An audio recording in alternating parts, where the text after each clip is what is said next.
Yes, we are live now. Hello friends, this is Himanshi and welcome to Let's Learn. Hopefully आप सभी बढ़िया होंगे, मस्त होंगे, जबरदस्त होंगे. सभी को गुड इवनिंग, नमस्कार, राम राम, सत श्री अकाल, अस्सलाम वालेकुम. What you feel connected with. Start करेंगे आज का सेशन. और आज के सेशन में हम क्या करेंगे? आज के सेशन में हम करेंगे प्रैक्टिस. ये है आपकी क्लास सेकेंड, इसकी CDP 30/30 सीरीज की, जिसमें हम एक कंप्लीट सेट लगाते हैं. जिस तरह से पेपर में अलग अलग टॉपिक्स से क्वेश्चंस आते हैं उसी तरह के, है ना. तो आउट ऑफ 30 कितना आप स्कोर कर पाते हैं, एंड में आप ये भी इवेल्युएट कर पाएंगे, यानी अपना मूल्यांकन खुद से कर पाएंगे. पेपर इसी तरह का आता है, पैटर्न सेम है, टॉपिक सेम है, डिफिकल्टी लेवल भी ऑलमोस्ट सेम है. थोड़ा बहुत ऊपर नीचे चलता रहता है, क्योंकि कई बार किसी टॉपिक से आसान क्वेश्चन आ जाता है, कई बार किसी से दूसरे से मुश्किल आ जाएगा.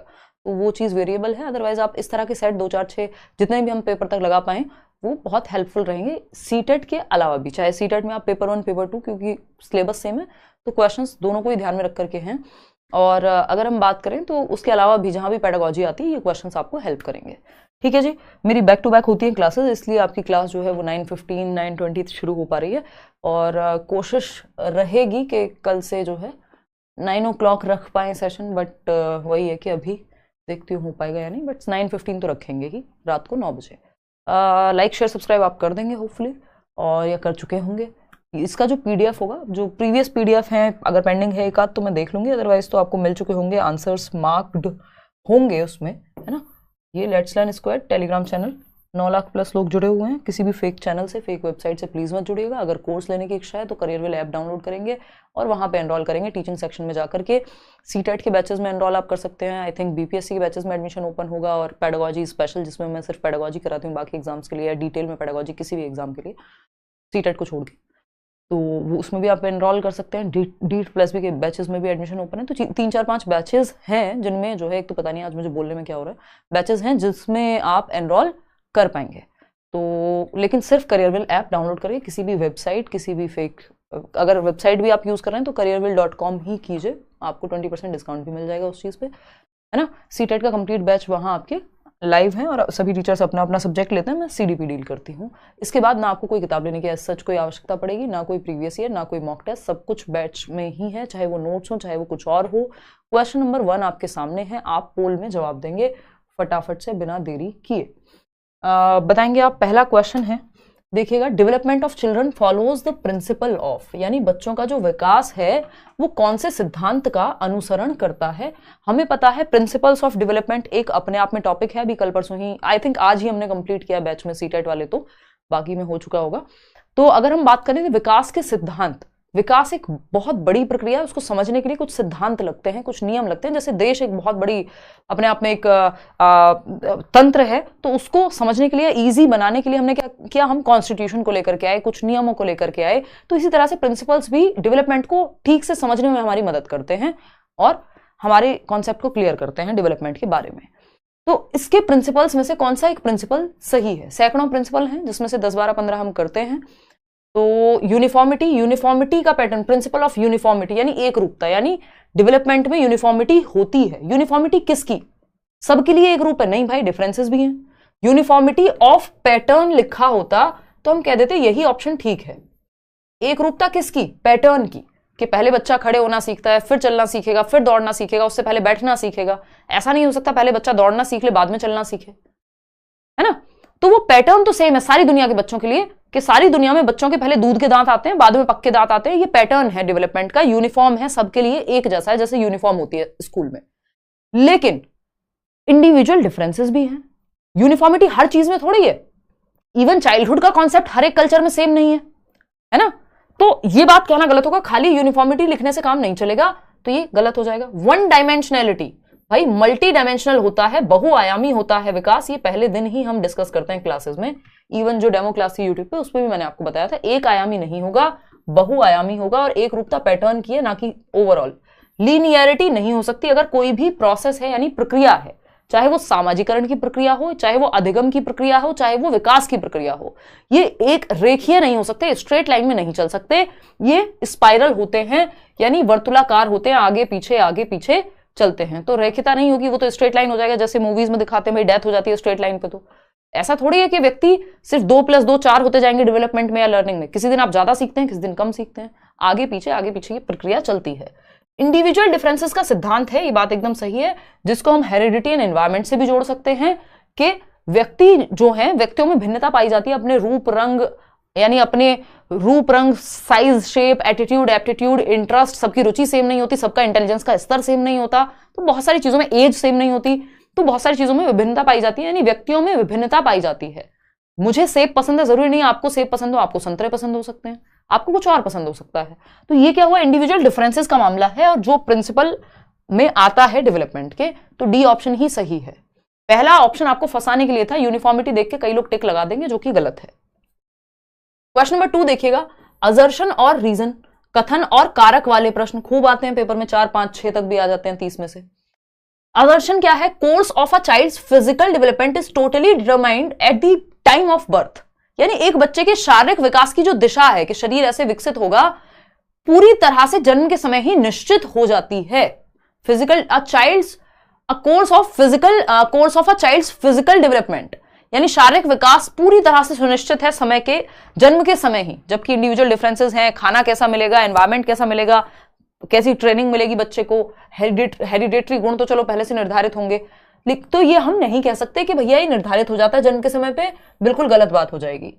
Heredity is the only factor responsible for development of children, heredity एकमात्र फैक्टर है, यानी आपकी आनुवंशिकता, आपका जेनेटिक्स, जिसकी वजह से डेवलपमेंट होता है। दोनों ही बातें सिरे से नकार दी जाएंगी क्योंकि गलत है। भाई सुनिश्चित हो जाएगा जन्म के समय, फिर एनवायरमेंट का कैसे आपको पता है? अगर बच्चों को अच्छी ट्रेनिंग मिलेगी तो वो स्पोर्ट्स में भी जा सकता है, अच्छा न्यूट्रिशन मिलेगा, अच्छा पोषण मिलेगा तो उसका फिजिकल डेवलपमेंट अच्छा होगा, नहीं मिलेगा तो नहीं होगा। हम कैसे डिटरमिन कर दें जन्म के समय? वो तो जन्म के बाद की बातें हैं ना, जन्म के समय तो सिर्फ हेरिडिटी ही फिक्स्ड है। तो ये दोनों बातें गलत हैं, both A and R are false. तो इस तरह के क्वेश्चंस में तो ईज रहती है हमें कि दोनों ही गलत है, तो हमें कुछ सोचना ही नहीं है कि आर सही है कि ए सही है, दोनों ही गलत है, जो कि आप लोग 73% लोग सही जवाब दे भी रहे हैं। Very good. क्वेश्चन नंबर 3 देखिएगा एक बार। क्वेश्चन नंबर 3 क्या कहता है? ये कह रहा है ड्यूरिंग मिडल चाइल्डहुड, मिडल का मतलब है 5 से 11, 5 से 8, मतलब अर्ली और लेटर के बीच की स्थिति है मिडल चाइल्डहुड। तो मिडल चाइल्डहुड यानी मध्य बाल्यावस्था के दौरान dash is the primary agency of socialisation, continues to play an important role but secondary agency of socialization। अब आपको पता है प्राइमरी एजेंसी सिर्फ फैमिली ही हो सकती है या फिर आपके क्लोज रिलेटिव हो सकते हैं, डिपेंड करेगा ऑप्शन पे, बट फैमिली तो निश्चित है कि प्राइमरी में ही आएगा, ठीक है ना।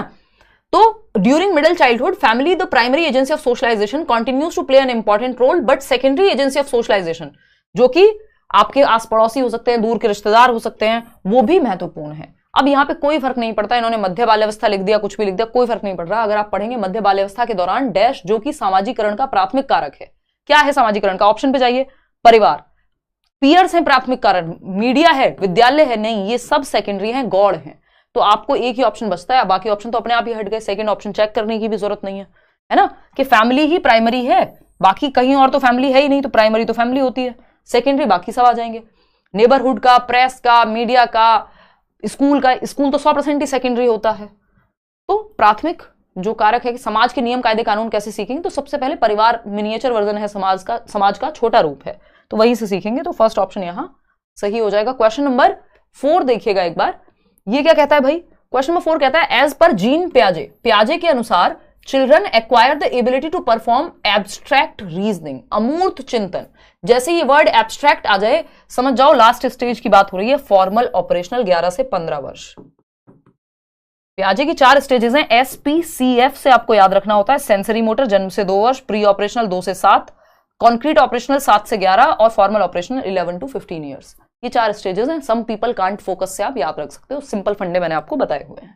तो अमूर्त संक्रियात्मक अवस्था में एब्स्ट्रैक्ट थिंकिंग आती है। अगर लॉजिकल थिंकिंग सबसे पहले कब आती है, तो लॉजिक सबसे पहले कॉन्क्रीट में आता है 7 से 11 में, ठीक है ना। ये SPCF यही सीक्वेंस है, sensory motor, pre operational, concrete और फॉर्मल ऑपरेशनल। बात इतनी सही है या नहीं है? बिल्कुल सही है। चलिए फिर आगे बढ़ेंगे। निशा आप पोल दे दीजिए क्वेश्चन नंबर 5 के लिए। देखिएगा इतनी बात क्लियर है या कोई दिक्कत परेशानी, दर्द, समस्या, कहीं कुछ हो रहा हो तो बताओ। कोई कह रहा मैम आप वही एक चीज बार बार पढ़ाते बोर नहीं होते? देखिए थोड़ा बहुत तो होता ही है ऑफ कोर्स, अब सिलेबस आपका सीटेट में चेंज ही नहीं हो रहा है तो क्या ही कर सकते हैं, है ना। लेकिन ऐसा नहीं है, आप क्रिएटिविटी जिसको कहते हैं, हर बार सेम चीज नए तरीके से बताई जा सकती है, नए एग्जाम्पल्स का प्रयोग किया जा सकता है, तो बहुत ज्यादा बोरियत तो नहीं, बट थोड़ी बहुत तो कभी कभी लगता है कि यार सिलेबस चेंज कर दो, जब चेंज हो ही सकता है तो, है ना। तो अब तो आपको भी याद हो गया कि क्या पूछा है और क्या जवाब देना है, तो ये तो नेचुरल है, टीचिंग में ये चीज तो होती ही है ना। अब ये तो वैसे सी ही बात है कि बस अब मैं इस पर ज्ञान देने का मन नहीं कर रहा मेरा, कभी और दूंगी। क्वेश्चन नंबर 5 देखो कि किसी से आप पूछो किसी भी काम में रेपिटेशन तो होता ही है ना। विराट कोहली से ये थोड़ी पूछो कि बैट घुमा घुमा के बोर नहीं होते हो क्या, है। तो नई चीजें भी होती हैं, हर बार आप लोग पहली बार पढ़ रहे होते हैं कई बार, तो उस तरह से समझाने में मजा आता है। ये तो ड्यूटी है ना कि आपको हेल्प मिलेगी इस चीज से, तो करने में मजा आएगा इस चीज को, चाहे रिपीट हो रहे हो टॉपिक्स, हर बार नए तरीके से नई डेप्थ में जाके समझाएंगे।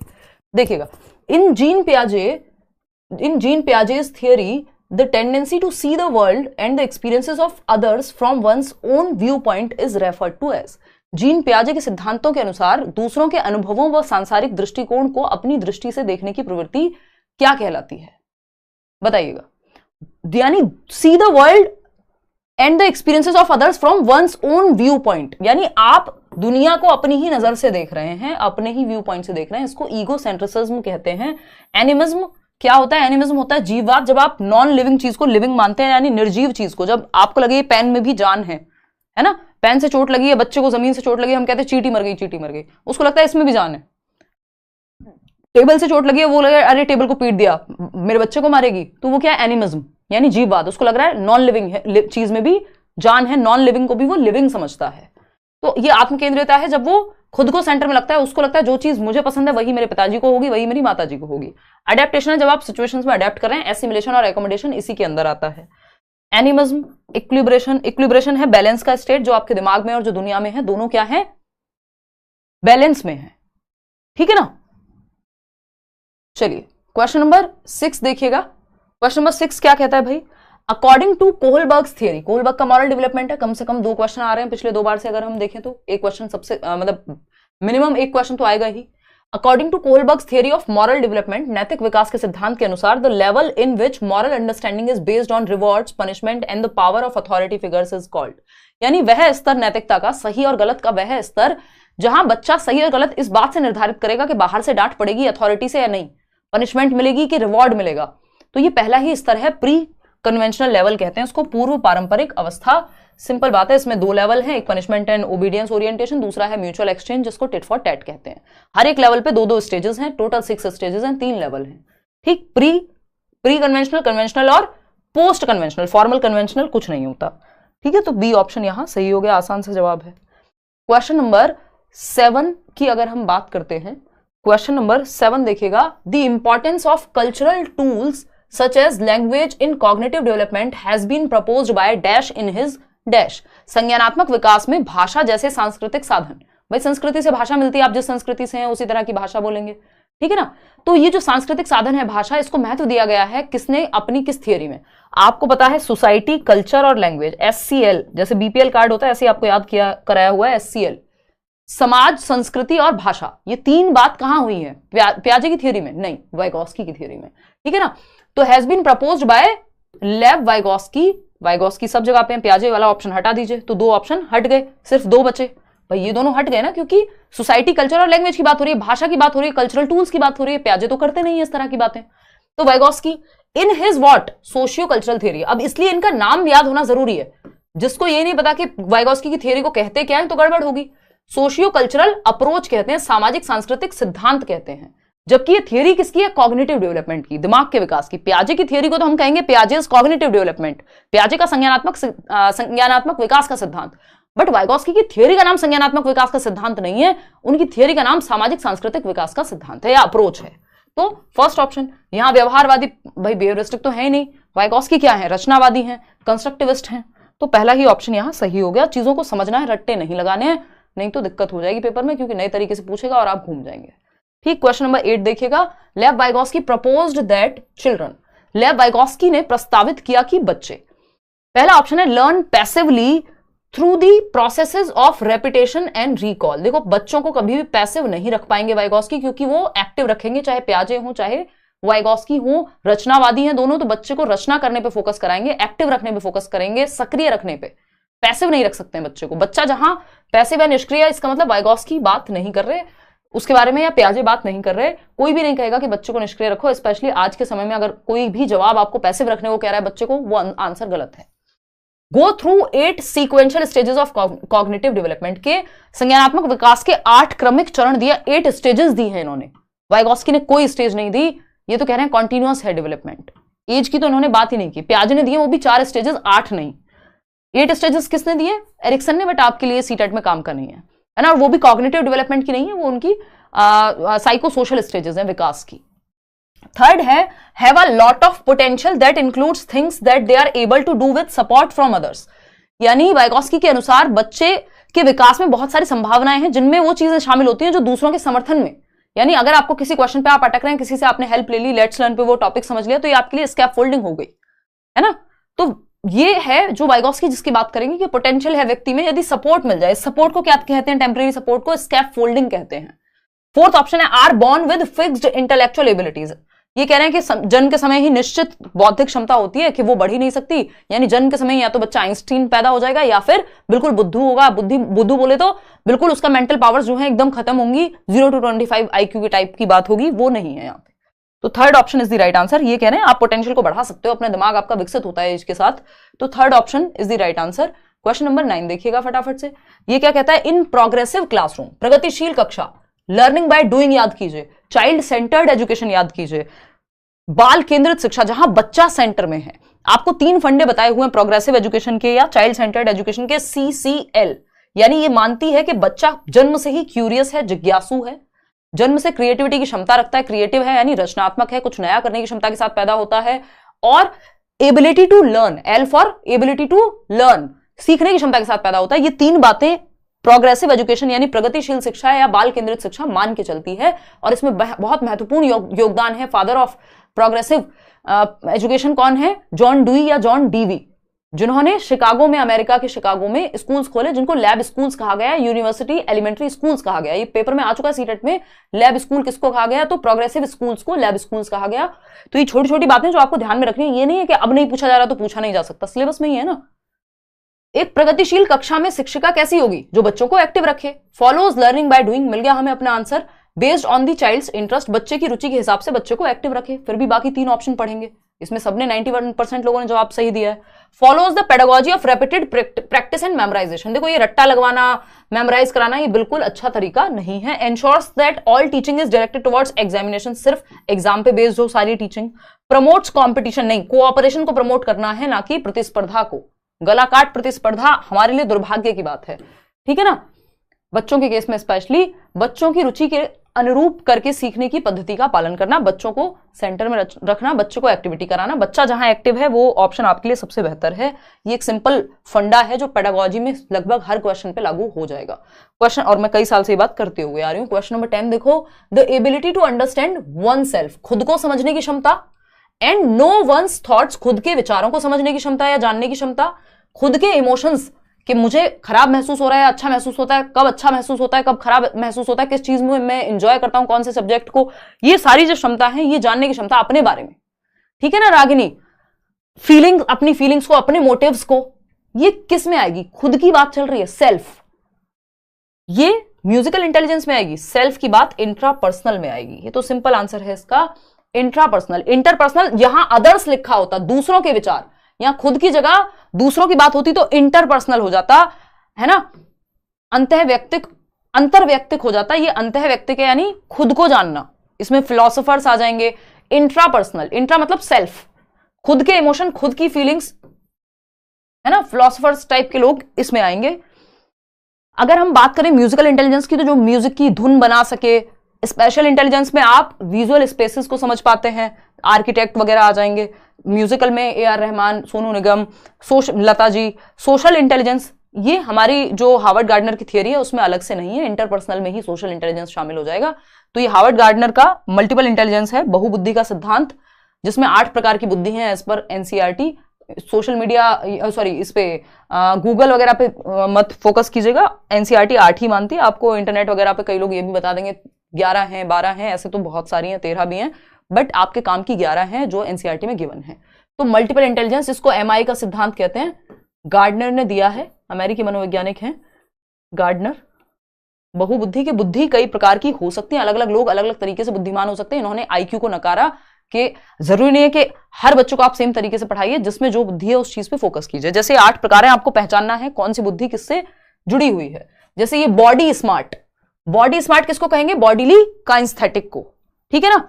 ये है people smart, people smart interpersonal intelligence को। वर्ड स्मार्ट लिंग्विस्टिक इंटेलिजेंस को, भाषक बुद्धि। लॉजिक स्मार्ट लॉजिको मैथमेटिको, गणितीय बुद्धि। सेल्फ स्मार्ट इंट्रापर्सनल, जो अभी क्वेश्चन में था। Nature smart naturalistic intelligence. Picture smart visualistic या विजुअल या स्पेशियल इंटेलिजेंस, जिसमें आर्किटेक्ट या आपके इंटीरियर डेकोरेटर, गूगल वाली दीदी, ये सब आ जाएंगे, है ना। Music smart musical intelligence. तो ये आपको समझना है कौन किसमें स्मार्ट है। 8 प्रकार की इंटेलिजेंस यहां पे गिवन है। चलिए आगे बढ़ते हैं। ये 1 नंबर का क्वेश्चन जरूर आता है। क्वेश्चन नंबर 11 देखिएगा, वाइगॉस्की से ही क्वेश्चन है और जवाब दीजिएगा। क्वेश्चन नंबर 11 देखिएगा और जवाब दीजिएगा। ये क्या कहता है? अकॉर्डिंग टू लेव वाइगॉस्की, यानी वाइगॉस्की की अगर हम माने तो पहला ऑप्शन है language and cognitive development are not related to each other, यानी भाषा और संज्ञान, भाषा और दिमाग का विकास आपस में जुड़े हुए नहीं है, जबकि वाइगॉस्की ऐसा नहीं कहते। वो तो कह रहे हैं ये जो दिमाग का विकास है ये भाषा समाज यानी सोसाइटी, कल्चर यानी संस्कृति और लैंग्वेज की वजह से ही हो रहा है। वो तो इंटर रिलेटेड कहते हैं, वो नहीं कहते ऐसा कि इंडिपेंडेंट है। Language and cognitive development take place independent of each other, यानी एक दूसरे से स्वतंत्र हैं। भाषा का दिमाग पे कोई प्रभाव नहीं पड़ता, ये बात एकदम गलत है। ये तो लैंग्वेज को ह्यूमंस का ग्रेटेस्ट टूल कह रहे हैं, एक यंत्र कह रहे हैं जिसके माध्यम से हम अपनी समझ को विकसित कर सकते हैं। ये लैंग्वेज ही तो है जिसके माध्यम से मैं आपको अपनी बात समझा पा रही हूँ, आप अपनी बात कह पा रहे हैं कमेंट्स में, किताबें पढ़ के आप अपनी समझ विकसित कर पा रहे हैं, है ना। किसी की ज्ञान की बातें सुन करके, है ना, कोई भी आप अच्छी से अच्छी किताबें किसके माध्यम से पढ़ पा रहे हैं? भाषा के माध्यम से। किसी से चर्चा कर पा रहे हैं, आपका दिमाग बेहतर हो रहा है, कैसे? भाषा के माध्यम से। तो भाषा तो हमारी समझ को विकसित करने में बहुत बड़ा रोल प्ले करती है as per Vygotsky. Language facilitates the shared experiences necessary for building cognitive process, यानी आपके संज्ञान, आपकी समझ को बेहतर करने के लिए भाषा हमें अनुभव प्रदान करती है, हमें हेल्प करती है। ये बात एकदम सही है। 4th ऑप्शन क्या है? Language development takes place after cognitive development. ऐसा इन्होंने नहीं कहा कि पहले लैंग्वेज डेवलपमेंट होता है फिर कॉग्निटिव डेवलपमेंट उसके बाद आएगा। इन्होंने कहा है क्या? वो तो थॉट और लैंग्वेज की बात है, और इन्होंने कहा लर्निंग से कॉग्निटिव डेवलपमेंट। ये नहीं कहा कि पहले लर्निंग ही होगी और फिर कॉग्निटिव डेवलपमेंट होगा जाकर के, या भाषा का ही लर्निंग में सिर्फ लैंग्वेज डेवलपमेंट नहीं आता, लर्निंग किसी भी प्रकार की हो सकती है। तो ये बात बन नहीं पा रही है, इसलिए 3rd ऑप्शन ही यहां सही है। तो ये आपको कंफ्यूज करने के लिए अच्छे ऑप्शंस दिए हुए थे। क्वेश्चन नंबर 12 देखिएगा और जवाब दीजिएगा। ये कहता है assessment for learning, assessment of learning, for learning, और क्या है भाई आपका? As learning. ये 3 प्रकार जरूर पूछे जाते हैं, इनमें से 3 में से एक क्वेश्चन जरूर आता है। अधिगम के आकलन करने में निम्नलिखित में से क्या शामिल है? पहला ऑप्शन है categorisation and labelling of students in same ability. जब ये लेबलिंग आ गया, ये अपने आप में गलत है। बच्चों पे ठप्पा लगाना, ये फास्ट आता है, ये इंटेलिजेंट है, ये बुद्धू है, ये गलत तरीका है। Understanding the process of students thinking, बच्चे सोचते कैसे हैं, इस प्रक्रिया को समझना। पॉजिटिव बात है, बच्चे के पक्ष में है, तभी तो हम आकलन कर रहे हैं सीखने के लिए, ताकि उसको कल सिखा सकें, फीडबैक के लिए आकलन, है ना। 3rd है finding out readiness levels of students, यानी आप टेस्ट ले रहे हैं बच्चे का, जांच रहे हैं उसको, इसलिए कि आपको पता लगे कि वो कितना तैयार है किसी चीज को सीखने के लिए। दोनों बातें पॉजिटिव है, लेबल करना नेगेटिव है। सिंपली 2nd और 3rd सही आंसर हो गया 2nd। चलिए आगे बढ़े। क्वेश्चन नंबर 13 देखिएगा, बढ़िया जवाब दे रहे हैं आप लोग। क्वेश्चन नंबर 13 देखिएगा, ये क्या कह रहा है भाई? देखना एक बार, बॉयज और गर्ल्स की बात हो रही है। कहा जा रहा है कि जो लड़के हैं वो तो बुद्धिमान होते हैं, लड़कियां तो सिर्फ आज्ञा का पालन करने के लिए बनी हैं। ये कैसी बात है? ये बेवकूफी की बात है, जिस बेवकूफी को हम क्या कहेंगे? स्टीरियोटाइप कहेंगे, ठीक है ना। तो इसका जवाब तो आप लोग वैसे ही दे देंगे, तो आप अब उतने समझदार हो ही गए। Statement that boys are intelligent while girls are compliant is an example of. यह है कथन कि लड़के बुद्धिमान होते हैं जबकि लड़कियां आज्ञाकारी होती हैं। ये किसका उदाहरण है भाई? दोनों ही इंसान है ना, दोनों में दिमाग होगा, दोनों में तर्क करने की क्षमता होगी, दोनों में डिसीजन मेकिंग होगी, कॉग्निटिव डेवलपमेंट की जितनी भी चीजें दोनों में होती हैं। बल्कि हम कहते हैं girls mature faster than boys, यानी रिसर्च ये मानती है पूरी तरह से कि लड़कियां लड़कों से ज्यादा जल्दी मैच्योर होती हैं। मैच्योर होती हैं वो हर तरह से होगा, उसमें चाहे उनके थिंकिंग हो, रीजनिंग हो, प्रॉब्लम सॉल्विंग हो, डिसीजन मेकिंग हो, मेमोरी हो, परसेप्शन हो, ये प्रॉब्लम सॉल्विंग हो, तो लड़कियों में भी है लड़कों में भी है ना। तो हम ये नहीं कह सकते कि लड़कियां सिर्फ आज्ञा पालन के लिए बनी है। अगर ऐसा हो रहा है तो उसमें समाज का बहुत बड़ा योगदान है, ये बाय डिफॉल्ट नहीं है, हमारे अंदर नेचुरल नहीं है ये चीज। तो ये क्या हुआ? ये एग्जाम्पल है किसका? जेंडर स्टीरियोटाइप का, क्योंकि ऐसा मानते आए हैं कुछ लोग, है ना। जेंडर रूढ़िवादिता का उदाहरण है कि प्री कंसीव्ड नोशन है, ठीक। इक्वालिटी इसमें कुछ नहीं है, कोई फ्लेक्सिबिलिटी नहीं है, इक्विटी तो बिल्कुल नहीं है दूर दूर तक भी। इक्विटी जब हम नीड के हिसाब से समझ रहे हो चीजों को, अभी कल परसों ही पढ़ा था ना टॉपिक बैच में। असेसमेंट शुड बी, आकलन किस प्रकार का होना चाहिए ये पूछा है। ओनली क्वांटिटेटिव यानी मात्रात्मक के इतने परसेंट नंबर आए ऐसा होना चाहिए आकलन, या फिर कॉम्प्रीहेंसिव व्यापक यानी उसमें क्वांटिटेटिव और क्वालिटेटिव दोनों हैं, स्कोलेस्टिक यानी शैक्षिक व सह शैक्षिक। सह शैक्षिक क्या है, बच्चे का दौड़ना भागना कूदना उसकी हॉबीज सब कुछ है और आपके सब्जेक्ट्स भी हैं, दोनों को मिला करके यानी कॉम्प्रीहेंसिव व्यापक मूल्यांकन। सीसीई यही कहता है ना, कॉन्टिन्यूअस एंड कॉम्प्रीहेंसिव। स्टैंडर्डाइज्ड में तो सिर्फ आप एक ही तरीके से मापेंगे, समेटिव क्यों, फॉर्मेटिव भी होना चाहिए जिसमें फीडबैक मिले। तो क्वालिटेटिव एंड क्वांटिटेटिव बहुत व्यापक होना चाहिए, सिंपल बात है। आगे बढ़ेंगे, क्वेश्चन नंबर 15 देखिएगा फटाफट से। ये क्या कहता है भाई, क्वेश्चन नंबर 15 कहता है why should children B assessed, बच्चों का आकलन करें क्यों, हम उनका टेस्ट लें क्यों, जांचें क्यों, मूल्यांकन क्यों करना है बच्चों का भाई, ताकि पता लग सके कहां कमियां हैं, कैसे इंप्रूव करेंगे, आगे कैसे बेहतर सीख सकते हैं, फीडबैक के लिए, है ना। तो पहला ऑप्शन है to compare the performance of children, बच्चों की परफॉर्मेंस को कंपेयर करने के लिए। कंपेयर करना एकदम नेगेटिव बात है, लेबल करना, कॉम्पीट कराना बच्चों को एकदम खराब बातें हैं ये, ठीक। कंपेयर कराने से थोड़ा ना इंप्रूवमेंट हो जाएगी। टू एन करके शर्मा जी के बेटे से अच्छा कर लो, वर्मा जी की बेटी से अच्छा कर लो, कंपटीशन को बढ़ावा देना, जी नहीं, ये नेगेटिव टर्म्स हैं, नेगेटिव कीवर्ड्स हैं, कीवर्ड्स वाले सेशन में हम ये करेंगे। To identify and label slow learners, जो बच्चे धीमे सीखते हैं उन पर ठप्पा लगा दोगे तुम तो धीमे सीखते हो, नहीं, इनमें सब में नेगेटिव है, बस फोर्थ ऑप्शन ही एक पॉजिटिव बचता है। To improve the process of teaching learning, सीखने और सिखाने की प्रक्रिया में सुधार की कहां आवश्यकता है, कहां टीचर अपने मेथड्स को परिवर्तन लाए, अपने मेथड्स में चेंज लाए, अपने अप्रोच में चेंज लाए, कौन से एग्जांपल्स चेंज करे, किस बच्चे को कैसे समझ में आता है, बच्चा अपने अंदर क्या चेंज करे, ये सारी चीजें पता लगती हैं जब हम आकलन करते हैं। जब आप ये 30 नंबर का टेस्ट लगाएंगे और आप देखेंगे कि किन टॉपिक्स में आपको दिक्कत हो रही है, तो क्या होगा, आपको पता लगेगा कि कहां चेंजेस की जरूरत है। तो फीडबैक के लिए होता है आकलन, ना कि ठप्पा लगाने के लिए। क्वेश्चन नंबर 16 देखिएगा, inclusive education stresses on, 5 number का टॉपिक है समावेशी शिक्षा। समावेशी शिक्षा किस पर बल देता है ये पूछा है हमसे। पहला है enhancing the potential of each student, हर बच्चे के अंदर जो छिपा हुआ पोटेंशियल है उसको बाहर निकाल के लाने में इंक्लूसिव का मतलब ही है एजुकेशन फॉर ऑल, हर बच्चे के लिए शिक्षा, बात तो ठीक है। Viewing gaps in learning as deficiencies, यानी जो गैप रह गए हैं सीखने में उनको कमियों की तरह देखना, कमियों की तरह नहीं देखना, उन पे काम किया जा सकता है इस रूप में देखना। तो बच्चे में कमी थोड़ी ढूंढते हैं हम। सी ऑप्शन है third option, assessing cognitive skills on the basis of academic performance, यानी हम ये कहें जो नंबर ज्यादा लेकर के आ रहा है एकेडमिकली वो उसका दिमाग सही चलता है, अदरवाइज बाकी लोग खराब हैं, तो ये एकदम खराब अप्रोच हो जाएगी। हो सकता है बच्चे का इंटरेस्ट ना हो उस सब्जेक्ट में, हो सकता है उसको समझ ही नहीं आ रहा हो पेपर में कैसे लिखना है, टॉपिक उसको आता हो, तो ये कहना एकदम गलत तरीका है। फोर्थ ऑप्शन है setting same parameters of learning and assessment of each child, हर बच्चे से सेम एक्सपेक्टेशन रखना बेवकूफी हो जाएगी, क्योंकि बच्चे अलग अलग हैं तो उनकी क्षमताएं भी अलग अलग होंगी, उनके इंटरेस्ट यानी उनकी रुचि भी अलग अलग होगी, उनका एप्टीट्यूड, उनमें जो क्षमता है वो भी अलग अलग होगी। तो पहला ही ऑप्शन है हर बच्चे के अंदर जो भी पोटेंशियल छिपा हुआ है वो जितना बेहतर कर सकता है उसको बेहतर करने का माहौल देना। क्वेश्चन नंबर 17 देखिएगा, बड़ा सवाल है असर्शन रीजनिंग का, फटाफट से जवाब दीजिएगा, फिर हम आगे बढ़ेंगे। कथन पढ़िए, कारण पढ़िए और फिर जवाब दीजिए। इतने में थोड़ा 2 बूंद जिंदगी की पानी पी लेती हूँ और जल ग्रहण कर लीजिए, थक गए होंगे जल ग्रहण कर लीजिए, ये भी तो मीम चल रहा है आजकल, देखा तुमने? नहीं, कोई बात नहीं, अरे वो विवाह मूवी का है नहीं वो, हाँ, मतलब आजकल मीम कल्चर ने पता नहीं क्या, अब तो एक एक शब्द मन से निकलता है। और मैं कुछ टाइम से, मतलब पिछले शायद 4-5-6 महीने से इंस्टाग्राम पे रील्स थोड़ा बहुत देख लेती हूँ, तो ऊपर से तो दिमाग में रह जाती हैं चीजें, फिर तो हर एक लाइन पे एक मीम याद आता है ना। मैं सोचती हूँ जिनको बहुत सारे काम करने हैं, अभी पढ़ाई लिखाई करनी है, उनके लिए कितना डिस्ट्रैक्टिंग है बहुत सारी चीजें, मतलब अगर इतना डेटा हमारे दिमाग में भर जाएगा, खैर जिसको करना है वो कर ही लेगा। देखो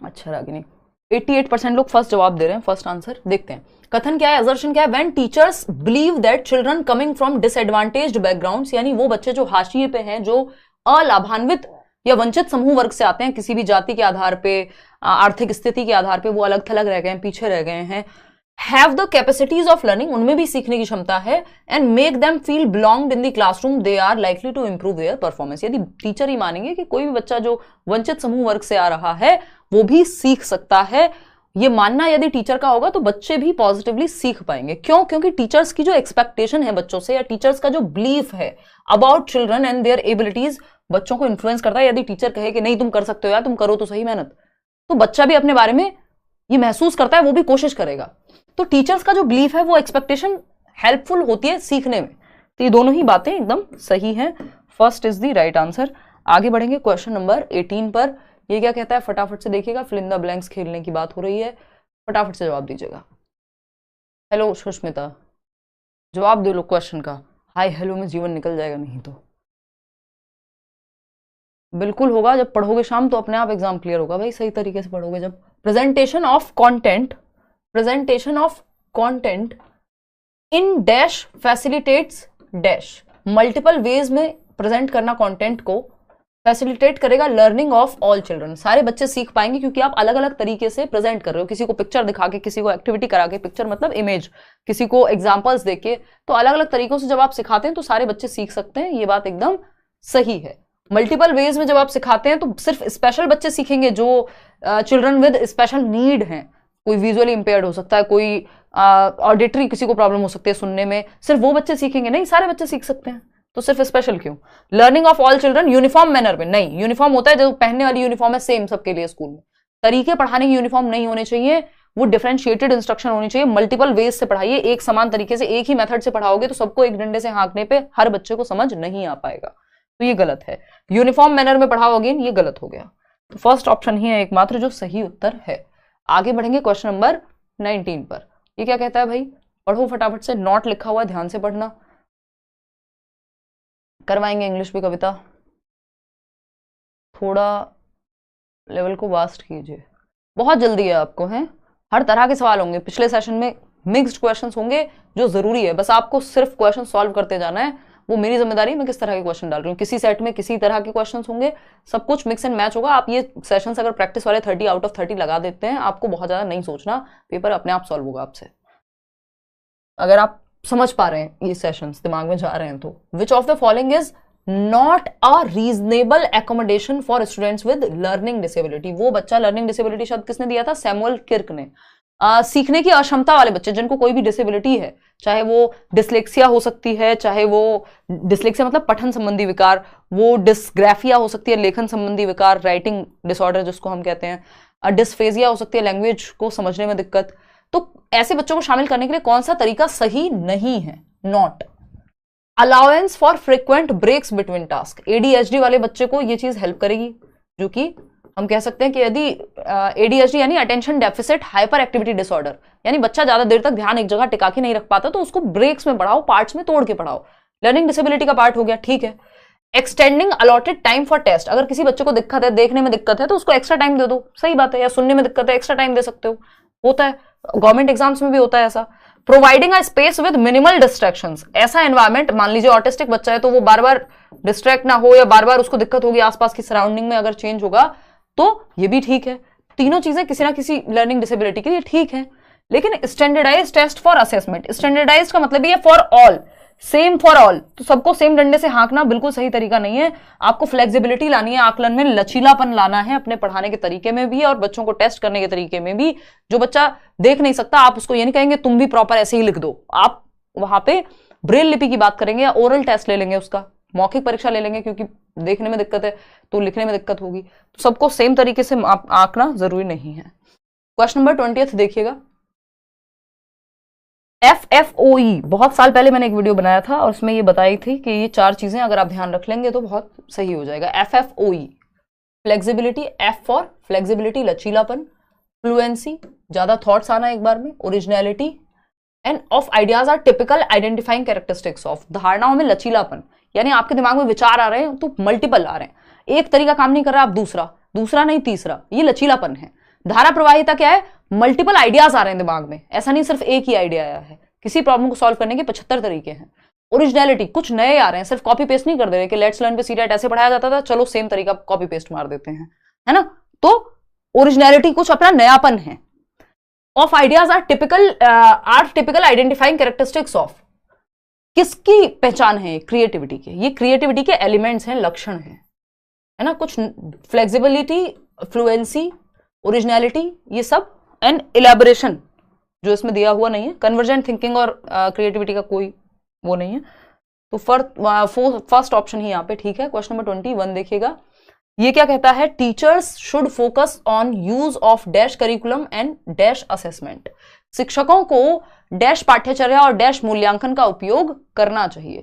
भाई कैसी पाठ्यचर्या का, फ्लेक्सिबिलिटी, डीकॉन्टेक्चुअलाइज्ड यानी संदर्भ से ही जुड़ी हुई ना हो, ये सबसे नेगेटिव है, युगात्मक नहीं, रचनात्मक चाहिए, लचीला और रचनात्मक यानी मल्टीपल वेज और फॉर्मेटिव, जिससे फीडबैक मिले, एक्टिविटी से ही आप आकलन कर पा रहे हैं। तो टीचर्स को फ्लेक्सिबल करिकुलम, स्टैंडर्डाइज नहीं फ्लेक्सिबल, और फॉर्मेटिव जिसमें एक्टिविटी के माध्यम से आप जांच लें, एक्टिविटी करा करके, फ्रेगमेंटेड होता है टूटे फूटे टुकड़ों में, डीकॉन्टेक्चुअलाइज्ड भी, और यूनिफॉर्म कोई तरीका नहीं है।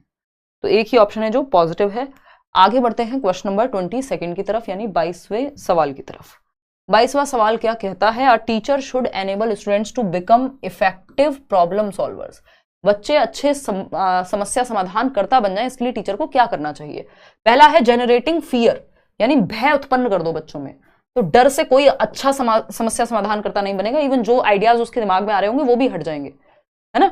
इंड्यूसिंग स्ट्रेस एंड टेंशन, होता है स्ट्रेस भर दो बच्चे के दिमाग में, तो जो वो कर सकता है पेपर में, हो सकता है वो उतना भी ना करे, या जो समस्या का समाधान उसके दिमाग में आ रहा है वो आए भी ना। होता है ना, कई बार हम बहुत स्ट्रेस में होते हैं, फिर हम सोचते हैं यार ये चीज तो ऐसे ही सॉल्व हो सकती थी, तब क्यों नहीं आया दिमाग में, क्यों नहीं आया, क्योंकि स्ट्रेस था आपका दिमाग, और आपका दिमाग और आपके इमोशंस एक दूसरे को प्रभावित करते हैं, कॉग्निशन और इमोशन वाला टॉपिक है। Encouraging use of passive memorisation, passive तो जहां लिखा हुआ है गड़बड़ है, मेमोराइजेशन यानी रट्टा लगवा दो बस, नहीं, ये कोई तरीका नहीं है प्रॉब्लम सॉल्व करने का। प्रॉब्लम सॉल्विंग में अच्छा बनने के लिए बच्चे को एनकरेज करना है यूज ऑफ एनालॉजिकल थिंकिंग, समान सोच के उपयोग को प्रोत्साहित करना। एनालॉजिकल थिंकिंग क्या है, किसी चीज से मिलते जुलते उदाहरण सोच पाए बच्चा, अच्छा किसी इससे पहले कोई प्रॉब्लम उसने सॉल्व किया, उसको किस तरीके से किया था, उस तरह का कुछ सोच पाए, है ना, तो मल्टीपल वेज सोच पाए। एनालॉजिकल थिंकिंग में क्या हो सकता है, मान लीजिए जैसे हम बात कर रहे हैं कैमरे की, तो हम कह सकते हैं भाई जो हमारी जो कैमरा है वो हमारी आंख के जैसा है, जैसे आंख सब कुछ रिकॉर्ड करती है देखती है, वैसे कैमरा भी करता है, तो एनालॉजी है, एक तरह की समानता है यहाँ पे। तो उस तरह से अगर बच्चा सोच पाएगा तो प्रॉब्लम्स को सॉल्व कर पाएगा, है ना। क्वेश्चन नंबर 23 देखिएगा, क्वेश्चन नंबर 23 क्या कहता है, देखना एक बार। The process of construction of knowledge and making meaning in middle school students is facilitated through, यानी मध्य विद्यालय के छात्रों में ज्ञान निर्माण और अर्थ बनाने की प्रक्रिया को सुगम करने के लिए, जब आपको मीनिंग मेकिंग करनी हो और आपको बच्चे को क्या करना है, नॉलेज को कंस्ट्रक्ट कराना है, तो बच्चे को रखना पड़ेगा एक्टिव। जिस ऑप्शन में बच्चा एक्टिव है वो बेस्ट ऑप्शन है। एक्टिव एक्सप्लोरेशन, बच्चों को सक्रिय अन्वेषण, कोई एक्टिविटी कराइए, ठीक है। सोशल इंटरेक्शन में बच्चा अपने आसपास के बच्चों से, टीचर्स से इंटरेक्ट करेगा, बातचीत करेगा तो सीखेगा, बच्चा एक्टिव है। एक्सपेरिमेंट करते हुए भी, प्रयोग करते हुए भी बच्चा एक्टिव है, सक्रिय है। लेकिन कंडीशनिंग ऑफ बिहेवियर है, 2 एकम 2, 2 दूनी 4, रट्टा लगवा दिया, एक तरह से कंडीशनिंग कर दी आपने, तो ये कोई भी एक्टिव तरीका नहीं है। फर्स्ट सेकंड थर्ड ही यहां सही है, फर्स्ट सेकंड थर्ड है। थर्ड ऑप्शन में कितने लोग सही जवाब दे पा रहे हैं, फोर्थ कह रहे हो, कौन से नशे हैं भाई ये। कंडीशनिंग ऑफ बिहेवियर बिल्कुल गलत है, कंडीशनिंग शब्द भी जहां दिख जाए वो बच्चे की भलाई के काम का नहीं है, एटलीस्ट सीटेट में तो बिल्कुल नहीं है दूर दूर तक। इसके फायदे क्या होते हैं वो हम नेक्स्ट लेवल पे जाके पढ़ेंगे सीटेट के बाद। देखना क्वेश्चन नंबर 24, क्वेश्चन नंबर 24 क्या कहेगा, कंडीशनिंग क्या है, छोड़ो कंडीशनिंग क्या है आपको नहीं जानने की जरूरत है, सीटेट में बिल्कुल भी नहीं है। क्वेश्चन नंबर 24 देखिए, which of the following strategies will not facilitate students conceptual understanding, बच्चों के कॉन्सेप्ट्स को बेहतर करने में कौन सी चीज हेल्प नहीं करेगी, यानी कॉन्सेप्ट्स की अंडरस्टैंडिंग में कौन सी चीज खराब है। तो पहला ऑप्शन है asking students to copy answers from the black board as it is, बिल्कुल सही बात है, एज इट इज कॉपी कर लो ब्लैक बोर्ड से, एज इट इज लिख दो जो रट्टा लगवाया है, इससे कोई भी अंडरस्टैंडिंग बेहतर नहीं होती बच्चे की, रट्टाफिकेशन रोट लर्निंग बेहतर होती है, मीनिंगफुल लर्निंग अर्थपूर्ण अधिगम बेहतर नहीं होता। आस्किंग स्टूडेंट्स के कोई जो चीज आपको एक्सप्लेन की गई है या बताई गई है आपको, आप अपने किसी दोस्त को समझाओ, तो इसमें तो कॉन्सेप्ट अच्छा होता है जब आप किसी को समझाते हो, पढ़ाते हो, बताते हो। थर्ड ऑप्शन है asking students to think of examples and non examples, examples होते हैं जो डायरेक्टली किसी चीज के बारे में बात करें, नॉन एग्जाम्पल्स होते हैं जो इनडायरेक्टली बात करें। जब हम चिड़िया की बात कर रहे हैं, यानी जब हम बर्ड का कॉन्सेप्ट समझा रहे हैं, तो हम बर्ड के एग्जाम्पल दें कि भाई ये कबूतर है, ये कोई और बर्ड है ना। लेकिन नॉन एग्जाम्पल क्या होगा कि जब हम एरोप्लेन दिखा रहे हैं या हेलीकॉप्टर दिखा रहे हैं तो समझा रहे हैं कि ये बर्ड नहीं होता, तो उससे रिलेटेड और अनरिलेटेड एग्जांपल्स के द्वारा क्लियर करना सही है, इससे कॉन्सेप्ट क्लियर होगा। Asking students to make linkages with previous concept, ये सबसे बेहतर है कि ओल्ड नॉलेज से पहले जो कॉन्सेप्ट सीखा है उससे जोड़ दो नए कॉन्सेप्ट को। गलत क्या है? First option. तो जो गलत है वही सही है क्योंकि पूछा ही गलत है, नॉट लिखा हुआ था। चलिए क्वेश्चन नंबर 25 पर चलते हैं। क्वेश्चन नंबर 25 क्या कहता है, फटाफट से देख लेते हैं। ये कहता है how should middle school teachers deal with alternative misconceptions of students during the process of teaching learning. यानी मध्य विद्यालय का कोई खास यूज नहीं, बस आप डायरेक्ट यहां से भी शुरू कर सकते हो। शिक्षकों को शिक्षण अधिगम प्रक्रिया के दौरान छात्रों की वैकल्पिक भ्रांतियों को, इन वैकल्पिक भ्रांतियों को, ऑल्टरनेटिव कॉन्सेप्ट्स को नाइव कॉन्सेप्शंस भी कह देते हैं हम इंग्लिश में, ऑल्टरनेटिव भी कह रहे हैं, मिसकॉन्सेप्शंस भी कह दिया जाता था, बट मिसकॉन्सेप्शन कहना नहीं चाहिए, ठीक है ना। यानी बच्चा अपने अनुभव के आधार पे कई बार ऐसी चीजें क्रिएट कर लेता है दिमाग में जो साइंटिफिक नहीं होती। जैसे जब उसने जब टीचर ने उसने तालाब में देखा था हरे रंग का पानी, क्योंकि उस पे जो काई होती है एक लेयर जम गई थी, तो उसने सोचा हाँ हरे रंग का होता है पानी। टीचर ने पढ़ाया वाटर इज कलरलेस, कि पानी का कोई रंग नहीं होता। अब बच्चा कह रहा है पानी का रंग तो मैंने देखा है मैम, ऐसा थोड़ी होता है, मैंने तो होली पे देखा है पिंक कलर का पानी। तो ये एक भ्रांति बन गई है उसके दिमाग में, जबकि ये साइंटिफिकली सही नहीं है, लॉजिकली सही नहीं है। तो इस चीज को कैसे डील करें आप क्लासरूम में? ऐसी बहुत सारी प्रॉब्लम्स बन सकती है कि उसको ट्रेन में जाते हुए लगे कि पेड़ भी साथ में चल रहे हैं, जबकि सच में नहीं चल रहे हैं। मून के साथ साथ वो वॉक कर रहा है तो उसको दिख रहा है मून तो यार यहां भी था, मेरी नानी के यहां भी है और मेरी बुआ के यहां भी है, तो मून तो मेरे साथ साथ चलता है, जबकि ऐसा नहीं है। तो ये क्या है, कुछ ऐसी भ्रांतियां बन जाती हैं जिनको हम ऑल्टरनेटिव कॉन्सेप्शन कह देते हैं कि ये ऑल्टरनेट या वैकल्पिक तरीका है बच्चे के सोचने का। इसको गलत नहीं कहते हम, बट जबकि भ्रांति कहते हैं कि बच्चे ने अपने अनुभव के आधार पर ये चीज सोच ली है। इग्नोर कर देंगे इनको? नहीं, अगर इग्नोर कर दिया तो बच्चे का गलत कॉन्सेप्ट गलत बना रह जाएगा जीवन भर। पनिश करेंगे, क्यों करेंगे? पनिश करना तो बिल्कुल गलत बात है। रिवॉर्ड देंगे, बस जो भ्रांति है उस पर रिवॉर्ड थोड़ी दोगे, उसे तो करेक्ट करोगे। तो एड्रेस करेंगे, इस पर डिस्कशन होगा, इस पर चर्चा होगी, इसे संबोधित किया जाएगा, क्लास में चर्चा होगी कि आपने कैसे पानी का रंग हरा देखा था और कैसे क्या होता है, इस पर चर्चा होगी, तब जाके वो चीज करेक्ट होगी, क्योंकि ये है तो आफ्टर ऑल भ्रांति ही ना।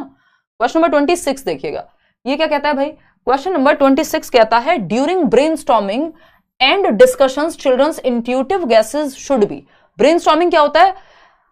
इसको बोलते हैं मस्तिष्क उद्वेलनशीलता। यानी बच्चे ग्रुप में बैठे हैं और किसी प्रॉब्लम पे मल्टीपल जो उनके दिमाग में आ रहा है सॉल्यूशन, वो टीचर बोर्ड पे लिखते जा रहे हैं, बाद में निर्धारित करेंगे किसी समस्या का समाधान क्या होगा। कि मान लीजिए दिल्ली में पॉल्यूशन बहुत है तो बताओ क्या करें। तो कोई बच्चा कहेगा पब्लिक ट्रांसपोर्ट यूज करना चाहिए मैम, कोई कहेगा गाड़ियों को बंद करा दो, कोई कहेगा पैदल जाना चाहिए सबको, कोई कहेगा ये कर लो वो कर लो, फैक्ट्रीज बंद करा दो। तो ये सारे आइडियाज आप लिखते जा रहे हैं, बाद में किसी एक कंक्लूजन पे पहुंचेंगे। ये है ब्रेनस्टॉर्मिंग, जब आप ग्रुप में बैठ के प्रॉब्लम सॉल्विंग के आइडियाज पे काम करता है। ये एलेक्स एफ ऑसबर्न ने दिया था ब्रेनस्टॉर्मिंग। प्रॉब्लम सॉल्विंग में क्रिएटिविटी में हेल्प करता है। तो बच्चे के इंट्यूटिव गैसेस क्या है जो उसके अंदर से आ रहा है, चाहे वो गलत ही क्यों ना हो, तो आने दो, एक्सप्रेस करने दो। डिस्करेज करेंगे नहीं, इग्नोर करेंगे नहीं, पनिश करेंगे नहीं, फैसिलिटेट करेंगे, सुसाधित करेंगे जो उसके सहज अनुभवों से, उसके एक्सपीरियंस के आधार पर जो भी सॉल्यूशन वो बता रहा है, बाद में फिर उसको देखेंगे कि उसका करना क्या है, एक्सेप्ट करेंगे। क्वेश्चन नंबर 27 देखिएगा, ये क्या कहता है। The process of problem solving, समस्या समाधान की जो प्रक्रिया है वो किससे बेहतर होगी या सुगम बनाया जा सकता है, फैसिलिटेट किया जा सकता है, किस चीज के माध्यम से? फटाफट से देखना। रेस्पॉन्स सेट, ये बहुत इंपॉर्टेंट क्वेश्चन है। कन्वर्जेंट थिंकिंग, फंक्शनल फिक्सनेस या मेकिंग इंट्यूटिव गेसेस। अभी इसी की बात कर रहे थे ना, इंट्यूशन से जो आए, जो आपको लग रहा है अंदर से बच्चे को, वो अपनी बात रखे क्लास में, तो धीरे धीरे प्रॉब्लम सॉल्विंग बढ़ेगी। क्यों? क्योंकि वो मल्टीपल तरीके सोचेगा, उसमें से मान लो 10 में से 9 तरीके खराब है, एक तो काम का निकलेगा कुछ। तो उसके अंदर से मन में जो भी आ रहा है, पूछ लिया कि अच्छा ये शोर कम करने के लिए क्या करें, या दिवाली पे ये हो रहा है, या वो कुछ नॉइज पॉल्यूशन के बारे में अगर बात कर रहे हैं कैसे कम कर सकते हैं, तो उसके मल्टीपल वेज हो सकते हैं। बच्चे के मन में जो आ रहा है उसको निकलने दो, फिर उस पर चर्चा करो। तो ये सहज तरीका हो गया, प्रॉब्लम सॉल्विंग में हेल्पफुल है। लेकिन रिस्पॉन्स सेट क्या होता है? रिस्पॉन्स सेट है, आपने कभी कोई समस्या हल की थी किसी तरीके से, उसी तरीके पर अटके हुए हैं आप, एक ही तरीका है आपके दिमाग में किसी भी प्रॉब्लम को सॉल्व करने का। फंक्शनल फिक्सनेस क्या है? तो ये नेगेटिव है, ये प्रॉब्लम सॉल्विंग में डेट्रीमेंटल है, यानी रुकावट बनता है। ये पेपर में पूछा जा सकता है कि रुकावट क्या बनेगा, तो ये रुकावट बनेगा, डेट्रीमेंटल है, रुकावट बनेगा रिस्पॉन्स सेट, क्योंकि एक ही तरीका किसी भी प्रॉब्लम को सॉल्व करने के लिए काम का नहीं होता। कन्वर्जेंट थिंकिंग अपने आप में ही प्रॉब्लम सॉल्विंग के लिए हार्मफुल है। डाइवर्जेंट होनी चाहिए, मल्टीपल वेज होने चाहिए। कन्वर्जेंट में तो आप 4 ऑप्शन है, एक आंसर चूज कर लेंगे। फंक्शनल फिक्सनेस क्या होती है? फंक्शनल फिक्सनेस है कि आप किसी चीज को डिफरेंट तरीके से यूज कर सकते हैं, ये आपके दिमाग में ही नहीं आता। कि ये पेन सिर्फ पेन की तरह ही यूज होगा। इसको कई लोग क्लिप की तरह यूज कर सकते हैं बालों में, कई लोग इसको अलग अलग तरीकों से यूज कर सकते हैं, जैसे निशा बताएंगे किस किस तरीके से यूज कर सकते हैं। तो बेसिकली कई लोग इसको पेपर वेट की तरह यूज कर सकते हैं कि कई सारे पेपर्स रखे ऊपर से पेन रख दिया। तो पेन का सिर्फ यही तरीका है कि सिर्फ उसको लिखा ही जा सकता है, या कोई भी एक चीज जिसको ट्रेडिशनली जैसे यूज कर रहे हैं वही वैसे ही यूज की जा सकती है। नहीं, हम कहते हैं इंडिया में तो हम कहते हैं जुगाड़ का देश है, मतलब हम इतने क्रिएटिव लोग हैं, इतनी प्रॉब्लम सॉल्विंग हमारे अंदर है, हम एक चीज के डिफरेंट डिफरेंट तरीके निकाल लेते हैं, है ना। घर में पुराने कपड़ों को नहीं फेंकता कोई, कभी उनसे पोंछा लग रहा है, कभी फिर बाद में बाइक साफ हो रही है, तो वो फंक्शनल फिक्सनेस नहीं है, वो क्रिएटिविटी है। फंक्शनल फिक्सनेस में क्या है कि भैया अगर कपड़े हैं तो बस वो पहन लिए और फिर उसके बाद टाटा बाय बाय कर दो उनको, यहां वो जीवन भर यूज हो रहे हैं जब तक जीवित हैं, मतलब कपड़े तो कैसे जीवित होंगे, समझ रहे हैं ना। फंक्शनल फिक्सनेस है कि किसी चीज का जो तरीका दे दिया है बस वैसे ही यूज कर सकते हैं उसको, जबकि बच्चा ऐसे नहीं करता।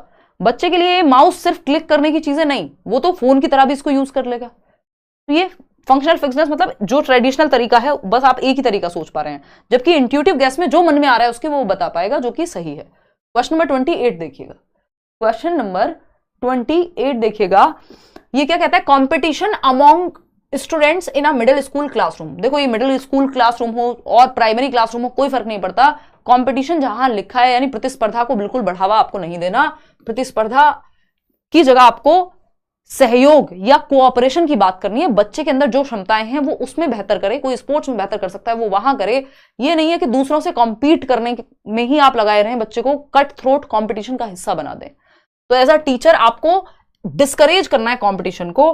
कहां पे है, शुड बी डिस्करेज्ड, एनकरेज्ड नहीं, इग्नोर्ड नहीं, इग्नोर करेंगे कैसे चलेगा, एनकरेज नहीं कि विनर और लूजर्स होते हैं ऑल, नहीं, should be discouraged since it increases the stress and anxiety of cognitive growth, कि बच्चा जो नेचुरली उसमें क्षमता थी वो दब जाएगी उसकी, क्योंकि आप सिर्फ शर्मा जी के बेटे से ज्यादा नंबर लाने पे फोकस्ड हैं। हो सकता है वो कुछ और, वो बहुत अच्छा म्यूजिशियन बन सकता था, आपने उसकी क्षमता को डेवलप ही नहीं होने दिया। और जो मूवी है ना 3 इडियट्स, तो उसमें वो वायरस है, वो कंपटीशन को भरपूर बढ़ावा देते हैं, वो ऐसे टीचर हैं और बहुत सारे टीचर्स हैं ऐसे, है ना। अब उसके फायदे नुकसान अपने हैं, लेकिन नुकसान ज्यादा है, बच्चे की सेल्फ एस्टीम जो उसका खुद का मन होता है वो कई बार दब जाता है।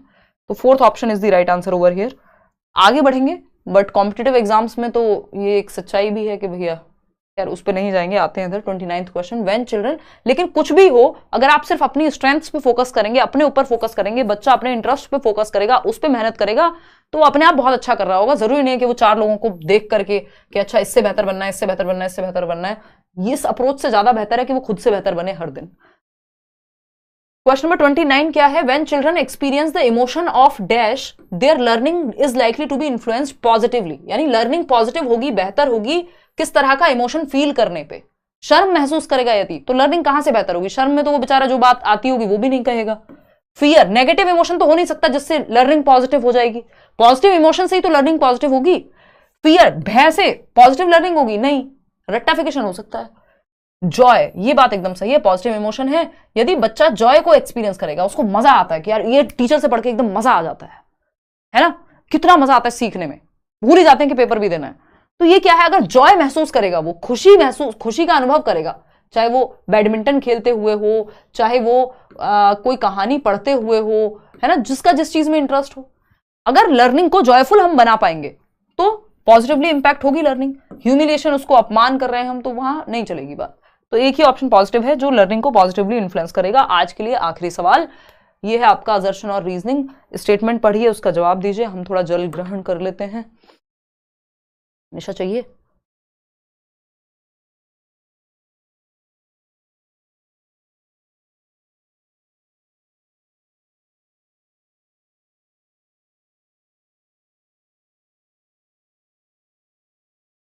बता रही हूं, हाँ, तो निशा ने बताया है कि पेन को पेन फाइटर के लिए भी यूज कर सकते हैं, बहुत सारे बच्चे करते हैं, हम भी करते थे, याद होगा आपको। यहाँ 4-5 पेन पड़े हुए हैं ऐसे डेस्क पे डाल के, और टच ना हो जाए और उठाना होता था पेन, याद आया कुछ? तो पेन को सिर्फ पेन की तरह यूज करेंगे तो फंक्शनल फिक्सनेस हो जाएगी। हम इसको मल्टीपल तरीकों से यूज कर सकते हैं, जिसमें से पेन फाइटर एक उदाहरण है जो निशा ने दिया है। तब निशा नहीं बोली, मैं इनको यही कह रही थी, कहा क्यों नहीं कि मैं बोलूंगी, मैं बताऊंगी। देखो फटाफट से लास्ट क्वेश्चन है, 85% लोग सही जवाब दे रहे हैं आई थिंक, देखते हैं अभी।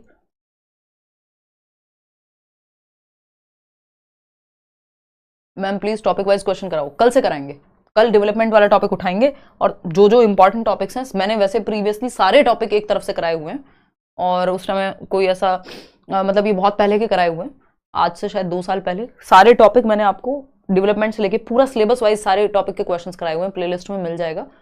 अब मैं इंपॉर्टेंट टॉपिक आपको करा दूंगी, पिछली बार भी कराए थे, हर साल ही कराती हूँ।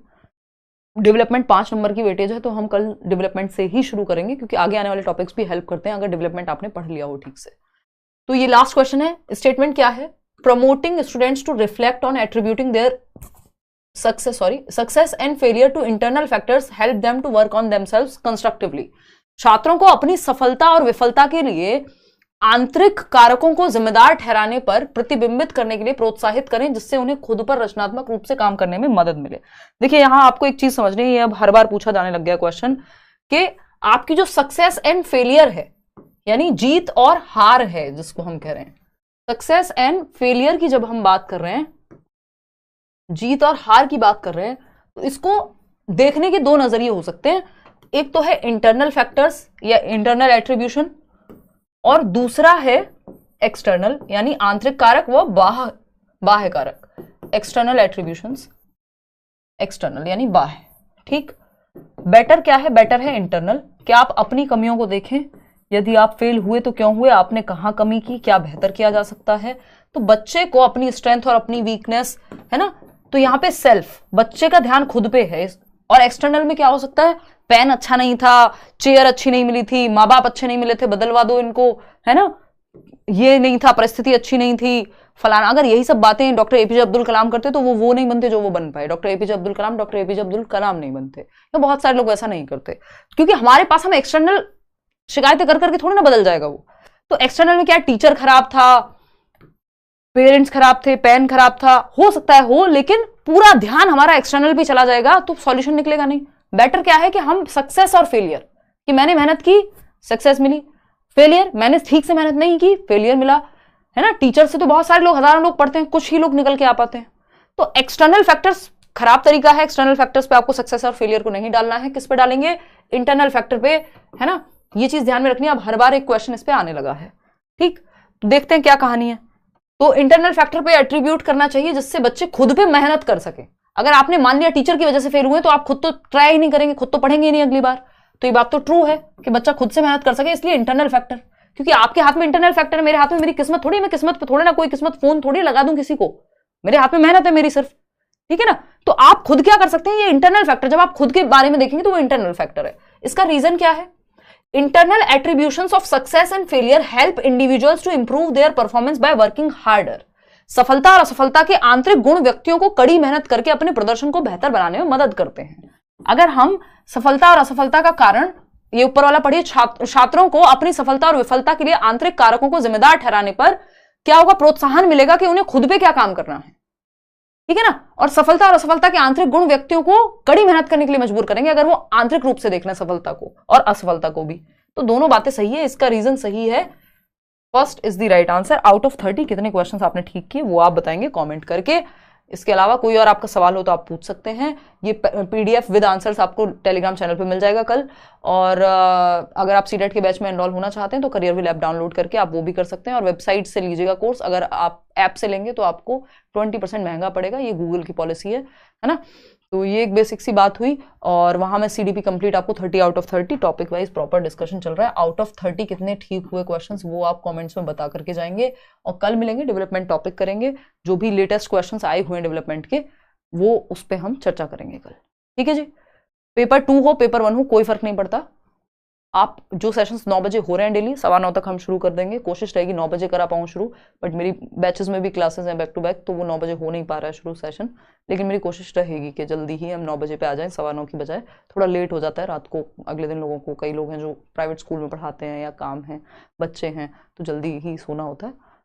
सीटेट क्लियर करने के बाद क्या करना होता है? बहुत कुछ है तो करने को प्रिया, जैसे बहुत सारे एग्जाम्स आप दे सकते हैं गवर्नमेंट जॉब के लिए, है ना। प्राइवेट स्कूल में आप अप्लाई कर सकते हैं। There are so many things to do after clearing CTET। ऐसा नहीं है कि जस्ट CTET हो गया तो काम खत्म, है ना। चलिए खैर, और कोई बात हो तो आप बता सकते हैं। अब हम डेली मिलने की कोशिश पूरी है हमारी। 26 आउट ऑफ 30, 27 आउट ऑफ 30। देखो ज़्यादातर लोगों ने 74% लोग 20 से 30 के बीच में स्कोर रहा है। और 9% लोग हैं जिनका 0 से 10 के बीच में भी रहा है, या तो वो बाद में आए होंगे। 10 से 20% लोग, मतलब 17% लोग हैं जिनका 10 से 20, 20 से 30 से ठीक है स्कोर, कोई दिक्कत नहीं है। चलिए आज के लिए इतना ही रखते हैं। थैंक यू सो मच, बहुत अच्छा लगा आप आए। वेलकम नहीं करोगे? अरे कर दिया वेलकम, आप नए हैं, आप सभी का वेलकम है। अभी इनफ टाइम है, अगर आप डेली सिर्फ सेशंस भी देखते रहोगे तो काम बन जाएगा। यहाँ सारे सही हो जाते हैं, पेपर में नहीं हो पाते हैं, तो आप खुद से प्रैक्टिस नहीं करते हैं, जिसको हम सेल्फ स्टडी कहते हैं ना आम भाषा में, वो भी करिए साथ साथ। चलिए take care, bye bye, good night, कल मिलते हैं। लाइक शेयर सब्सक्राइब कर दीजिएगा। अगर सेशन पसंद आया हो कमेंट्स में बता दीजिएगा आउट ऑफ 30 कितना